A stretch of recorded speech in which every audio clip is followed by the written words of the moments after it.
Havia duas maneiras para se ir do Rio de Janeiro a Niterói e alcançar todo o litoral norte do estado. Uma era a estrada, que tinha mais de 100 quilômetros. A outra, as barcas, que atravessavam lentamente a Baía de Guanabara. E o pior é que nenhum desses caminhos dava vazão ao trânsito carioca e fluminense. Até que o projeto de uma ponte, a maior de todo o hemisfério sul, saiu um dia do papel. E em janeiro de 1969, o que até então era um sonho, que para muitos parecia impossível, começou finalmente a se transformar em realidade. As limitações impostas eram muitas, tanto pelos aviões que sobrevoariam a ponte, quanto pelos navios que passariam por debaixo dela. Assim, a altura máxima não poderia ultrapassar os 72 metros. Mas a mínima também não deveria ser inferior a 60. E para evitar as águas mais profundas da Bahia, foi necessário fazer uma curva na ponte. 4 anos depois de começadas as obras, mais de 25 mil homens já haviam trabalhado nelas. Além de brasileiros, havia técnicos e engenheiros de muitas outras nacionalidades, principalmente ingleses.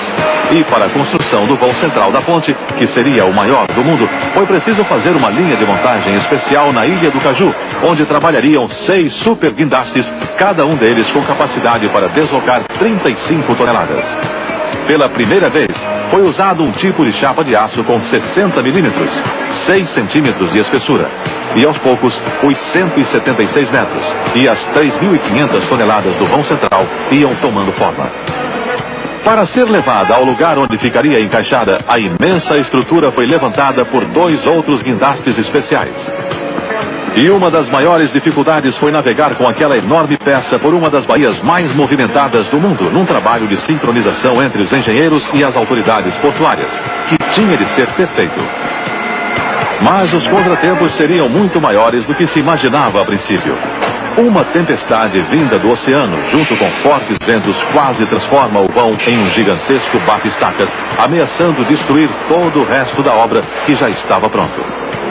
O trabalho, afinal, teve de ser feito à noite, quando as águas normalmente estão mais calmas e os ventos mais fracos. Outra dificuldade: toda a estrutura tinha de ser observada 24 horas por dia, para que fossem feitas as alterações necessárias causadas pelas mudanças de temperatura. O começo da operação de subida do vão central foi todo controlado por um imenso painel. Cada peça levou 4 dias para ser erguida e depois soldada. E com os navios passando por debaixo da ponte e os aviões por cima, o vão foi finalmente erguido lentamente do mar. No final de dezembro de 73, as operações terminaram. A ponte estava, enfim, com sua estrutura completamente pronta. O processo de acabamento foi acelerado. E em pouco tempo, as pistas estavam limpas, asfaltadas e as luzes eram colocadas. 4 de março de 1974. A ponte Rio-Niterói, chamada oficialmente de Ponte Presidente Costa e Silva, é inaugurada pelo presidente Gastas Médici e pelo ministro dos Transportes da época, Mário Andreasa. Às 6 da manhã do dia seguinte, os pedágios foram abertos.